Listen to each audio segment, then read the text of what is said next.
This meeting is being recorded. Got you.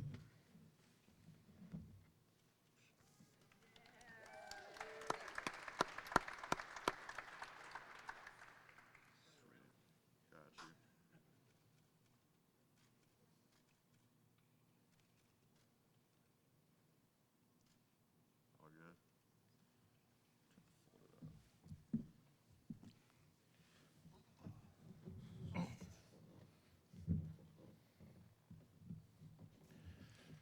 Good. All right. Nice to see everyone again this morning. I think third time this week. I'm sure you're sick of me and want to get to. Was that the Zoom? Want to get to asking Keegan questions, but thank you all for being here. Welcome Keegan and his family here to Sacramento. First, I want to say his father, Kenyon, his mother, Michelle, his sister, McKenna, and his girlfriend, Carly, welcome. It's been great getting to meet you guys. Obviously, we got to meet, Keegan as well, and have a good time last night, but welcome to Sacramento. I think as I said the other night, Keegan, the player, Keegan, the person, is somebody that is the exact type of player that we want to bring into our system here. On the court, both ends of the floor, up and down, versatile, somebody who can play in multiple different situations and succeed. And, I think, as we also said, the person, the work ethic, the competitiveness, the humility, everything that we look for. And so we're excited, very excited to welcome him. And with that, I'll let Keegan take it from here. Appreciate it, Monty. I'm excited to be here in Sacramento. It's a dream come true to be able to put on the purple and black. So I'm grateful to be in this position. Sacramento has welcomed me with open arms so far, so I'm excited to see everyone at the games and things like that. For me, it's been a journey from where I came from and to where I am now. So this is just the first step in my journey. I'm forever grateful to be here in Sacramento. Anything, open up for questions, anything like that.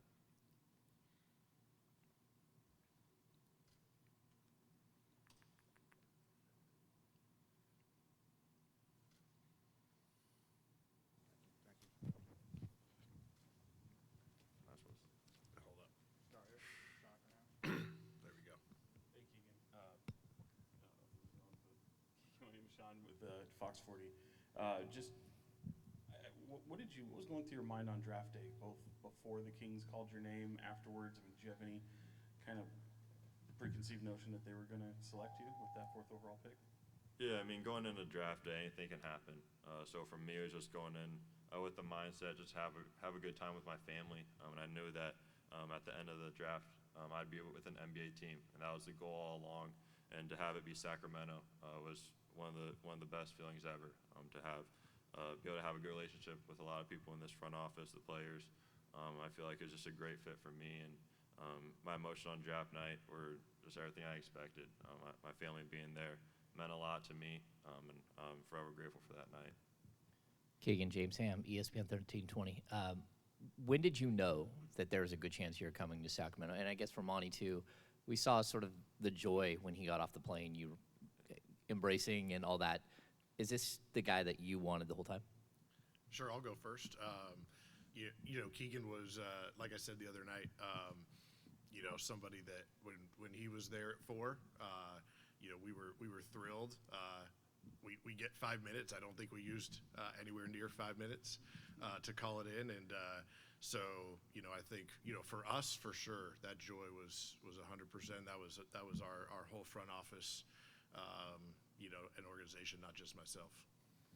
Yeah, I think when I knew was when all the cameras started going to the table. So they prematured it a little bit, but I knew that I built a good relationship with a lot of people here, and I knew that if I came here, it'd be a great opportunity for me. So when all the cameras started coming my way at the table, I was excited. Started buttoning up my jacket to get ready to walk on the stage. So I was just excited. Hey Keegan, Matt George, ABC 10. Monty has shared a lot about how you impressed him in the front office in the Sacramento Kings, but how have the Kings organization, has the city of Sacramento impressed you in this process? Yeah, I think just first off, when I came here to meet with a lot of the people, they brought a couple players with them, and Sabonis and Fox. So for me, I felt like that was a big statement that they made when I knew that they really cared about me and my abilities to be able to play here. And a lot of the guys have been able to text me throughout these last couple days. So I've been forever grateful for that, and they just welcomed me with open arms. The city of Sacramento, I'm excited to get to know more throughout these years, and I couldn't be more fortunate to be in this position. Hey Keegan, Brendan Nunez, Blue Wire. Welcome to California. I feel like I have to start with this. Have you been in and out yet? Any strong opinions? When I came here to visit, that was the first time Monty West got me in and out. So I thought it was the perfect opportunity to try it. So it was pretty good. Keegan, so you all know, is a burger aficionado. Yeah. I got a list. And yeah. Do you rank? Have you ranked in and out yet? It's third on my list. Okay. Yeah. We'll hear 1 and 2 later. Yeah. You'll hear 1 and 2. Yeah. You and Harrison both being from Iowa, just how special is that to you, and have you guys had the chance to interact and speak since? Yeah, I think it's an incredible opportunity. Not many guys have come out of the state of Iowa and been able to be drafted and been able to play in the NBA. So for us to be on the same team, be able to play basketball with each other and be from the same area, I think is special. Growing up, I'd always watch that Ames team with him and Doug McDermott. They're one of the best high school teams ever in the state of Iowa. So that was really cool. Just to be able to have him as a vet, be able to teach me the ropes. He's hit me up, text me, just welcoming me to Sacramento, and I'm just excited to get started. Hey, Deuce Mason, how's it going, man? Doing good. I know you're a big film guy. I'm curious if you've had a chance to like dive in and kind of even watch Sacramento, see Fox, Sabonis, and maybe how you think you could fit with those guys. Yeah, I think my versatility plays a factor. Playing alongside both of them, being able to cut to the basket, read what Sabonis is doing in the post, things like that. I feel like that obviously takes time with chemistry and things like that, but I feel like I'm just excited to be able to play off him. Fox is a dynamic point guard, and he's a guy that he can create his own shot, create for other guys. So for my ability to catch and shoot threes, play on the perimeter, I feel like we'll just expand both of their games even more. And I'm curious, what shaped your love for the game of basketball? I think what shaped my love for the game of basketball is just how I've been unappreciated my whole life. I feel like coming out of high school, unranked, one Division I offer, thinking about going the JUCO route, I think that just built my love for basketball even more, and know that I have a lot to do, a lot to grow on my development, and I'm just excited to be able to develop my game even more here. There you go. Thank you, Tony Harvey, local reporter here. I want to take you back to your going into your freshman year at Iowa. Okay, you're playing with the likes of the McCaffrey brothers and Luka Garza, and we know how dominant Luka is. He's playing in Detroit. I mean, that was a lot of people to compete with as far as getting on the floor. Yeah. Fran McCaffrey, what did he tell you? With that that roster already set, at least at the starting position. What did he tell you? What you had to do to get on the floor, because you only averaged 18 minutes a game during that season, but your impact was on defense. That's what I was impressed with. What did he tell you to get you to understand, the buy-in, and this was going to get you out on the floor to play behind these guys? Yeah, I've always grown up being a scorer, so that was kind of different in that aspect. But I remember I had an off-season meeting with one of our assistants, and he pretty much told me, your job's not to score the ball. We've got guys to do that. So what are you going to do to find your role, find your playing time on the court? And for me, that was just going back, and I had to be the best rebounder possible and best defender possible. And for me, I tried to out-rebound Luka every single practice. We had a little stat sheet that we'd have after every single practice. My goal is to have more rebounds than him. So I took that to heart. That ended up the coaches trusting me on the court, me playing more. So I think just having that hardship when I got there, knowing that nothing was guaranteed, I had to earn everything I got. I just kept that mindset throughout the whole year. And one more question. Yeah. Going into your sophomore year, okay, real big jump. I mean, we could talk about the numbers, and I like them. 30 of the rebounders from the offensive end, and I think that's just flat out a skill. It's just, just don't, those balls just don't fall into your hand. And on top of the blocks, 68 and the 45 steals, on top of the 66 threes that you were doing on the offensive end. How did you do that, making that transition going into your sophomore year? Because that was probably one of the biggest turnarounds from a college player last season. Yeah, I know. First of all, I was playing 18 minutes a game my freshman year. I knew I had to play 35 to 40 minutes going into my sophomore year because I was going to have a bigger role. I knew that for me to be able to have those numbers and to have my team have the best possible outcome of every night to win was for me to be on the court. So I had to be able to get in shape to play 35, 40 minutes a game. And that was a big thing. My offensive skill set, I just honed those skills in the offseason, but it was mental more than anything. Knowing that whenever I got on the court, I was the best player on the court. And just keeping that mindset, didn't matter if we're playing the 330th ranked team in the country, or if we're playing the #1 team in the country. Just having that mindset every night that I was going to be the best player. I wasn't going to get tired. And it was more mental than anything. Hi, Keegan. Jason Anderson with the Sacramento Bee. Nice to meet you. Welcome to Sacramento. Appreciate it. First of all, let's get back to that burger list. Who's number 1 and 2? Small Cheval, it's a burger joint in Chicago. That's where I've been doing my pre-draft. That's number 1. Shake Shack's number 2. In-N-Out's number 3. Okay, all right. Yeah. Well, you and Fox can talk about Whataburger later. Reflect on your journey for us a little bit. I mean, you had, kind of a unique experience just throughout, like the big growth spurt and then, on to Iowa. And I'm sure the last 48 hours have been a whirlwind for you coming back across the country. Just reflect on kind of what this has all been like for you and how much it means to you. Yeah, it means a lot. Just knowing 3 years ago where I was at in my life, just trying to find a scholarship to go to school and play basketball, to being where I'm at today. It's been a dream come true. These last 48 hours have been the best time of my life. Haven't really soaked it in much, just ready to get to work. And I think all of this stuff right now is, I feel like it's just getting me prepared even more to get on the basketball court. These last 48 hours to be able to share with my family has been a blessing for me. Keegan, Coach McCaffrey raved about you in an interview recently, but he wouldn't take much credit for your development and how Iowa got you to this point. Can you speak a little bit about what he, his staff, your teammates, and how Iowa prepared you for this leap to the NBA? Yeah, he's always believed in me ever since my freshman year of high school, or freshman year of college. And I've played against both his kids in high school. We went to rival high schools, so he was able to see my growth and development. He was the first coach that treated me and Chris as individuals, so I think I give all credit to him, our coaching staff, just developing me, and also giving me the confidence just to go out every night and know that if we win or lose, he can live with that, with me being the guy on their team. So he just established great confidence in me, and I'm just forever grateful for him. Keegan, what's the biggest misconception maybe about you and your game? I think it's my competitive spirit. I get a lot of that just because I'm so even-keeled on the court. I just try not to get too high or too low. In high school, I was kind of like that kid that always wore his emotions on his sleeve. So I just tried to change that. It didn't work for me, so I'm just trying to keep that even-keeled mindset. But for me, once you get in between the lines, I feel like I'm one of the biggest competitors out there. So I feel like that's probably a misconception.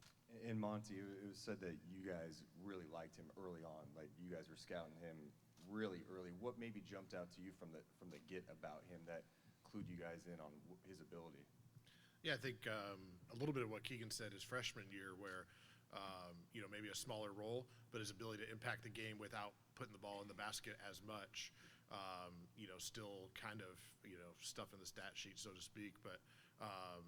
And then as we continue to watch, and I think that competitiveness comes out, and then the transition into this year where he's able to continue to do all those things to help his team win and score at the highest level in the country, just give us even more confidence that he'll be able to continue to do that at the next level. Keegan, being a twin, how difficult is that going to be, leaving your brother behind and coming to the NBA and not sharing a car anymore or an apartment or anything else? No, it's not difficult at all. If anything, we're glad that we're apart. I think that we've grown enough with each other at this point in our lives that it's time to separate, because there'd be little things that I'd be annoyed for him, little things that he'd be annoyed for me. So it's time. He'll do his thing at Iowa, and he'll have a great career there. So excited to see his season next year. Yeah, Keegan, I'm curious who you grew up kind of watching and modeling your game after, and is there anybody in the league specifically that you're excited to go up against? Yeah, I think it's just all the guys that have established themselves in the league. No one too specific. Just being able to play against the guys that you see on TV, the Hall of Famers, the future Hall of Famers. I think that'll just be special for me to go against and compete with them, prove myself against them. So I'm just excited for that opportunity. I'd really just model my game after a lot of people. I mean, Chris Middleton's a guy. I feel like we've had that similar kind of stature. A guy that I feel like plays with really good pace. And I feel like he's a guy that if I model my game after, I can have a really good career. So I'm just excited really to play against a lot of the really good players in this league. Keegan, during the whole draft process and over the past 48 hours, you've been asked a lot about like what you can bring to Sacramento. But I'm just wondering from your standpoint, what do you need around you to really be able to flourish and kind of get the most out of your ability?